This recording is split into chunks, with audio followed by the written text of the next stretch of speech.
Praise the Lord. मैं परमेश्वर को धन्यवाद देना चाहती हूँ आज के दिन के लिए, और मैं साथ ही सिस्टर वर्जीनिया को धन्यवाद देना चाहती हूँ कि उन्होंने मुझे अपने पेज पर रोज की रोटी पर इनवाइट किया।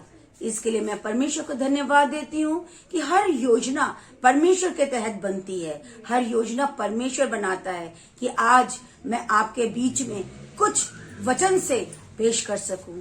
मैं आपको वो दृष्टांत याद दिलाना चाहती हूँ जब नौमी अपने बेटों को खो चुकी थी, अपने पति को खो चुकी थी, और जब उसका सब खत्म हो गया था तो वो अपने देश को वापस लौट रही थी।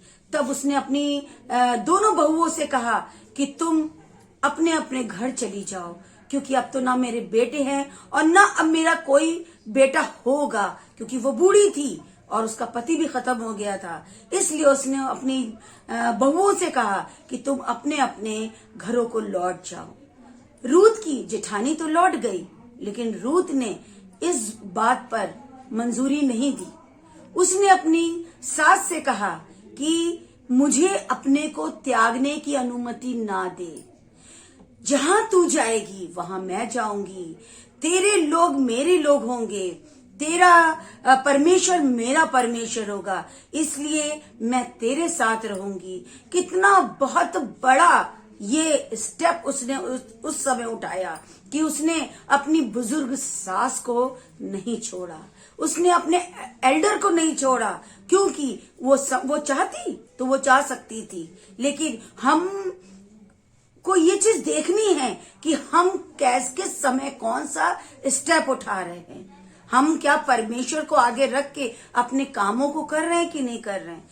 वो चाहती तो उसके सामने बहुत से स्कोप थे, वो दोबारा शादी कर सकती थी, वो चली जाती, अपने मैके चली जाती, लेकिन उसने उस समय ये स्टेप नहीं उठाया। उसने अपनी सास के साथ रहना उचित समझा, क्योंकि वो जानती थी अब इसका कोई सहारा नहीं है।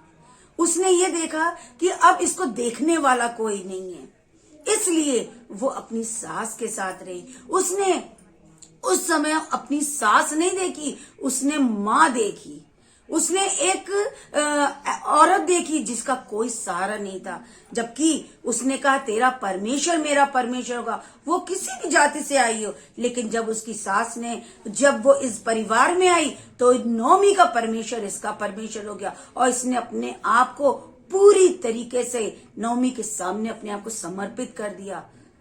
हम जब एल्डर की बात मानते हैं, हम जब परमेश्वर को आगे रखकर कोई बात को मानते हैं, कोई अच्छा डिसीजन लेते हैं, तो क्या होता है, परमेश्वर हमारे लिए रास्ते निकालता है, हमारे लिए रास्ते खोलता है। अगर आपने पूरी रूत की पुस्तक पढ़ी होगी तो आपने देखा होगा कि रूत के साथ क्या क्या हुआ। जो उसकी सास ने कहा उसने वैसा किया, और क्या हुआ, अंत में उसके कुटुंबी बोआज से उसका विवाह हुआ।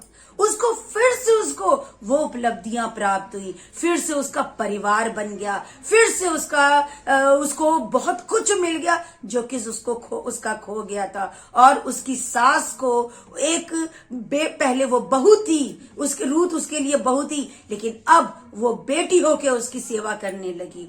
जब हम एल्डर की बात को मानते हैं, जब हम परमेश्वर की बातों को आगे रखते हैं, क्योंकि जब हमारा परमेश्वर हमसे कुछ कहता है, बहुत सी प्रॉब्लम्स आती हैं, बहुत सी तकलीफें आती हैं, लेकिन क्या होता है, हम उस समय क्या डिसीजन ले रहे हैं। अगर हम अपनी सारी डिसीजन को अपने परमेश्वर पे सौंप दें तो परमेश्वर क्या करते हैं, हमारे लिए अच्छे मार्ग निकालते हैं। हमारी बुराइयां तो होती हैं, लेकिन उस बुराई में भी लाभ छिपा होता है, और वो हमारी जो परमेश्वर की योजना होती है वो हानि की नहीं बल्कि लाभ की होती है, और हमें क्या मिलता है, आगे बहुत बढ़िया प्रतिफल मिलता है। इसके लिए हम परमेश्वर को धन्यवाद देते हैं और परमेश्वर से प्रार्थना भी करते हैं कि परमेश्वर ने महिलाओं को शुरू से चुना, पुराने नियम से चुना। हमारे सामने एस्तर रानी थी, रूत है, बहुत बड़ा काम है महिलाओं के बीच में। हम महिलाओं को भी स्टेप उठाना है और अपने जीवन को परमेश्वर के सौंपना है, ताकि परमेश्वर जो योजना में बनाते हैं